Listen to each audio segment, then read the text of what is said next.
Bonjour à tous, la vedette du jour se nomme Lexus IS, focus ensuite sur le voiturier virtuel d'Audi, la production de la Sesto Elemonto et le record d'affluence au musée Mercedes.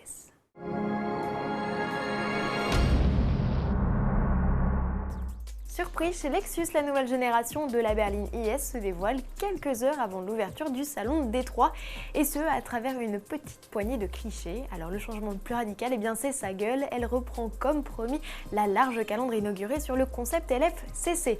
Optique effilée, multiples prises d'air dans un bouclier acéré, ligne dynamique et intérieur à la sauce LFA, la IS en a fini de faire de la figuration au milieu de ses rivales, surtout dans cette finition la plus sportive, F-Sport. Les Audi A4 et autres BMW série 3 peuvent trembler. La japonaise offrirait également une meilleure habitabilité et un volume de coffre en hausse, à vérifier bien sûr. Lancée dans le courant de l'année, elle ne proposera pas de diesel. Lexus ne mise en effet que sur des versions essence et hybride, une motorisation inédite sur le modèle. Las Vegas accueille ces jours-ci le plus grand salon international dédié à l'électronique. Nous vous présentions hier la voiture sans conducteur de Toyota et évoquions succinctement le TTS sans pilote d'Audi. Revenons aujourd'hui sur les innovations du constructeur aux anneaux. Au CES 2013, la firme allemande présente un véhicule capable de gérer seul les manœuvres de stationnement. Facile, me direz-vous, le dispositif équipe déjà en série des Volkswagen, des Toyota ou encore des Lancia. La nuance vient ici du fait qu'il n'y a plus besoin d'être à bord et que la voiture est capable de rejoindre seul son point de parking, qu'il soit situé dans une rue, un garage ou comme ici, dans un parking couvert. Ce voiturier virtuel est capable d'accélérer et de freiner jusqu'à 60 km/h tout en intervenant dans une certaine limite sur la direction, explique-t-on chez Audi.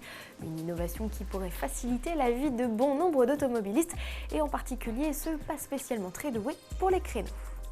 En bref, Lamborghini a confirmé le lancement de la production de la Sesto Elemonto courant 2013, un joli cadeau d'anniversaire pour la marque et ses clients qui célèbrent cette année le cinquantenaire du taureau.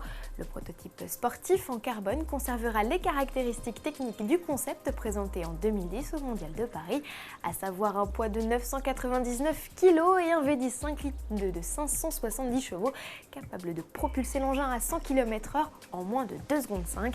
Un modèle aussi décoiffant que son prix.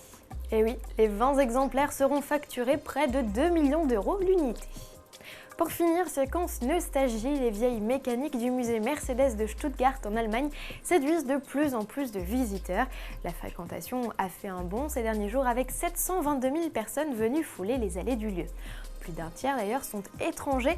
Les Français font partie des plus passionnés de la marque avec les Chinois et les Américains.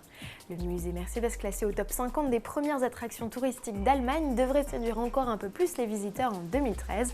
Les temps forts cette année seront notamment l'exposition temporaire consacrée à la classe S dès le 4 juin. La nouvelle génération de la limousine remplaçante des Maybach sera à découvrir en mars prochain à Genève. À demain.